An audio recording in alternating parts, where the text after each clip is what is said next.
Do introverts really hate people, hate networking, hate visibility? There are so many myths about being an introvert. I'm Stephanie Oden. I'm the host of the Quiet Impact podcast. And the reality is that introverts often lead differently. We think differently. We build influence through clarity and strategy and meaningful connections. Often we don't do noise. And this podcast is a space for introverted leaders and entrepreneurs who want to grow their impact and their income without compromising their peace. I'm going to be breaking down 10 of the most common myths that people believe about introverts. So if you've been told you're too quiet to lead, you're too thoughtful to sell, or you're too introverted to build a business, this episode will more than likely make you laugh and make you rethink little things. And I encourage you, if you're around people who really don't get us, share this episode with them. Let's dive in, shall we? We shall. Welcome to the Quiet Impact Podcast, where we nurture the journey of introverts who desire to achieve greater levels of influence, income, and impact. The go-to podcast for introvert achievers just like you, seeking purpose-driven growth. I am your host, Stephanie Oden.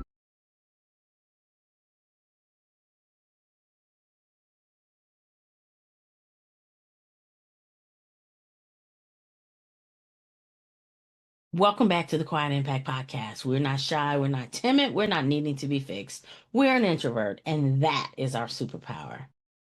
What are some of the myths that people believe about introverts?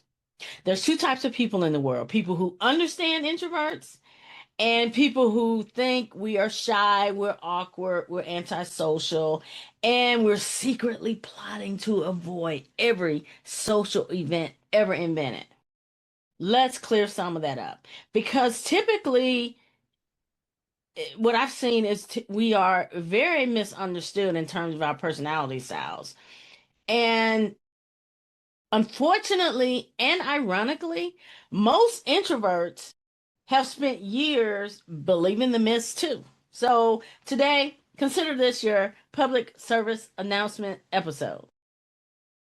Let's talk about 10 things people believe about introverts and the realities that usually make people laugh when they finally see it. Myth number one: introverts hate people. In reality, we love people, just not all of them. If you have to take all of my energy to put you on a platform, you might be in that club of, it's not that I don't like you, it's just you drain me. Yes, we love people, just not all of them, and definitely not all at the same time. When you think about data plans, back when that was a thing, my son and I, we would take that data plan right up to the last day, last hour. If we get these messages from my husband said, "Don't send the message, don't call anyone."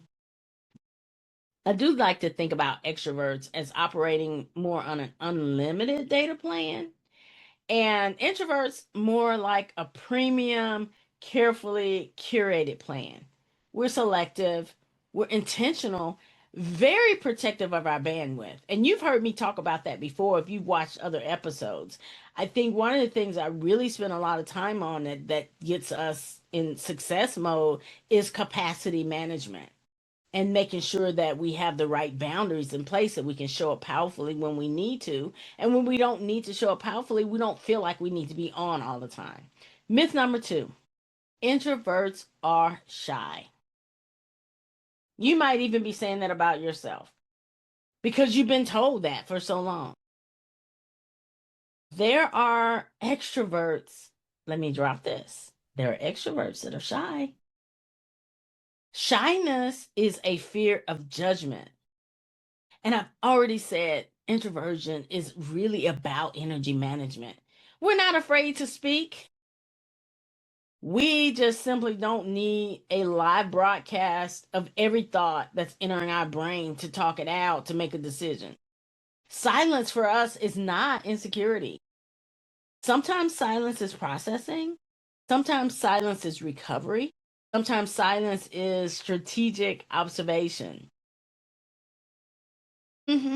Sometimes we're just deciding whether the conversation is worth joining.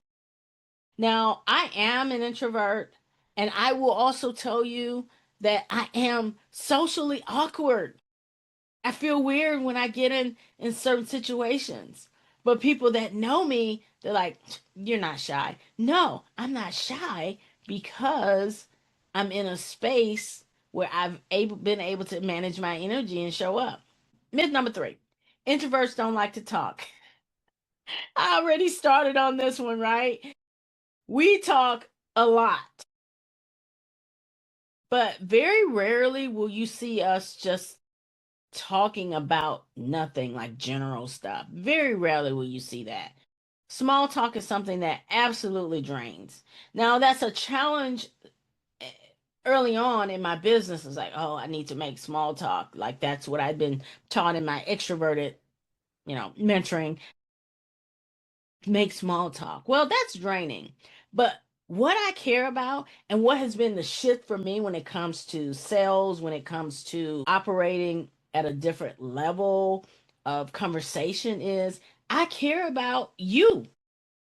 I care about the idea that you have. I care about the system. I care if it's meaningful. I care about business strategy. I care about philosophy questions.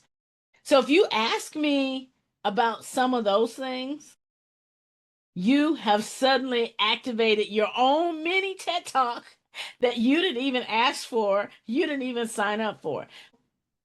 It's not true that we don't like to talk. Myth number four: introverts are antisocial. The reality is, we are social. Get a group of introverts together, and you wouldn't know that we're introverts because we're having conversation, and we won't stop having conversation.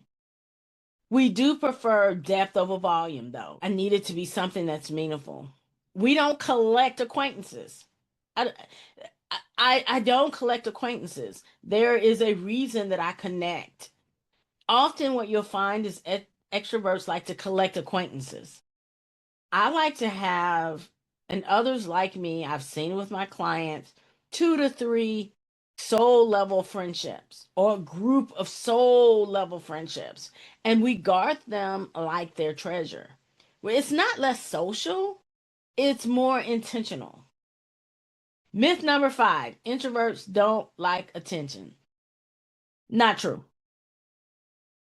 We don't like unnecessary attention. But let me have the stage to teach something meaningful, to mentor someone, to share an idea, a thought, a concept, a tool, a discipline. Watch what happens. Because I'm going to say, hey, give me the marker. Let me explain the system real quick. We don't necessarily avoid visibility, we avoid empty spotlight. We do like attention. Now, I know some of these will fit some introverts, some of them won't. I'm going from some of those common myths that need to be shattered right here, right now. Like, yes, we do like attention. We do like to feel special. Remember, we enjoy and appreciate those special relationships that we have. And yes, I will get on a stage. And yes, I talk on stages. It comes down to, is it something meaningful? Myth number six: probably one of the biggest myths to bust: introverts can't be leaders. Absolutely not true. We just lead differently. Less of look at me and more of let's see what the vision is. Let's follow the vision. Our goal is to influence a room without it being a loudness, without it being, jazz hands. That doesn't mean you walk over us. That doesn't mean we don't have the capacity to be a strong leader. We listen longer, we think deeper, and when we speak, and I've seen this, people actually pay attention. Some of the absolute strongest leaders in the world are quiet leaders. They are. Do some research on someone that you think, oh, I wonder if they're an introvert. It's a lot of leaders who are influential, who are, think of someone that you admire, a couple of people that you admire, look to see how they characterize themselves. You'll be very surprised that they are leaders and they are creating impact, influence, and income. Myth number 7, introverts don't network well. Not true. We don't like forced networking. I'm going to say this. Turn to your neighbor and say hello. I don't want to turn to my neighbor. I may not like my neighbor, but it's okay. It's okay. That's just it's fine. But we don't like forced networking. Hi, I'm Stephanie. You know the environment, right? Hey, I'm Stephanie, and here's my pitch. I don't like that. But I like being put in a room where thoughtful people and a meaningful question and conversation is taking place, because I like to think about it as we're building strategic alliances where if we can work together, great. If we don't work together, great. If I can refer to you, great. If I can have you in my network, if remember I'm curating a small network of people that are in that deep relationship, if we can cultivate that, great. We avoid conversations that are transactional. Yeah, I run from them like big time. I think I've shared my secret before on how I network, and there's no shame in my game. I like meeting different people and learning where they're from. However, it can be intimidating when you go into a room and you don't know anyone. Well, one of the things that I do is I look to see who is, standing by themselves. I typically would go to that person, find out something about that person. And if I've met someone in the room that's a good connection for that person, I tend to connect people. Like that's the role that I have found that I'm in um, when it comes to that forced networking that we often have to do when we do any myth number 8. I would never be accused of this for those who know me. Introverts are boring. Have you ever really talked to an introvert? Really? Matter of fact, go look back at some of the episodes where I have the quiet achiever spotlights. Absolutely not one of them is boring. We have rich inner worlds. We have great imaginations. We are deep thinkers. We have reflections that make you think, whoa. And sometimes the entire debates are happening internally, but we don't narrate them out loud every 7 seconds. We tend to step back, and now we're going to contribute. So, absolutely not boring. If so many episodes, and I make up words, my clients know this. Do have a very vivid imagination. I have the ability to connect things that seem crazy in the moment, but my clients get it. Definitely not boring in my coaching sessions. So here's myth number 9, and it goes along with some of the things we've already talked about is introverts don't like visibility. No, we don't like performing. So many shifts I've had on my journey that I also share those with those that I mentor and I coach, that I share inside the Introvert Achievers Network, is visibility isn't it. Once I know who I am, I don't like performing. I don't like being what I'm not, or being put in this place where I cannot be authentic. But teaching, yeah. Sharing ideas, yeah. Helping people think differently, those are a different story. So authentic visibility is so different from that performative attention that you just have to have. So we don't avoid visibility, we just avoid pretending. And myth number 10, introverts need to become extroverts to succeed. What do you think about this? Absolutely not. You know how we succeed? I'm talking introvert to introvert right now. We succeed when we stop trying to be extroverts. When we stop trying to become what we're not how we're wired. And what's wonderful about it is when you finally get to that place of owning how you're wired, people forget that you're an introvert. And and I've heard this.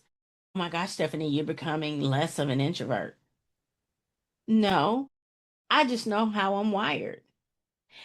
Knowing how I'm wired leads to the real breakthrough that my communication can become better. I build better systems and I help others build better systems. My leadership methods are clear. My business models are clear because that's what I'm building. Those work with my wiring instead of against it. And that's why systems matter so much for introvert entrepreneurs. That structure, that's going to create safety. And when it comes to us and how we stop believing the myths ourselves, one of the things we want to look at is, what is our ecosystem? What is our system? How do we communicate? What is our style? What are we building? Is there clarity? That clarity creates some level of safety. Not that we're always going to be safe because we keep pushing ourselves, expanding our zone. However, we do value clarity, we do value reduced risk, and we do value systems that simplify things instead of draining our energy. And as we move into that space, that gives us actually power. It lets us own our power. And when we own our power, we can walk in our power. When we walk in our power, then we're impacting those and serving those that we're intended to serve. I want to give you one bonus though. Most people don't talk about this, but we know this. Often we look calm on the outside. All right, can you relate? Absolutely. But trust me, we're running 14 strategic scenarios, 3 future plans.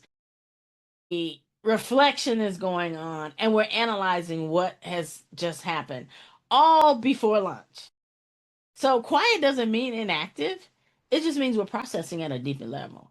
I hope that these myths speak to you on some level. If you've been buying into one of them as an introvert, you're letting that go. Definitely share this episode with someone who is an extrovert to give them some idea and maybe tell them which one to listen to. If you've ever felt like you needed to become louder, more outgoing, more performative in order to succeed, let me say this clearly. If you didn't get anything and you just want the cliff notes, you don't need to become someone else. You just need the right environment, the right system, the right community, the right skills that work with your natural wiring. And that's why I created the space, the Introvert Achievers Network. That's why it exists. Not to turn introverts into extroverts, but to help thoughtful leaders build income, influence, and impact without abandoning themselves in the process. Because quiet power is power. That power line that's down, laying on the ground, not saying anything, I wouldn't touch that baby if I were you. If this episode made you laugh because you saw yourself in it, goal achieved. If it's something you could share with an extrovert, goal achieved. And you're probably gonna love the conversations happening inside the Introvert Achievers Network. It's a community designed for thoughtful professionals and entrepreneurs who want to build their influence and their leadership and their income in ways that fit their personality. You can explore more about that in the show notes. And until next time, remember this: introverts aren't quiet because we have nothing to say. We're quiet because we're deciding if the moment is worth us saying it.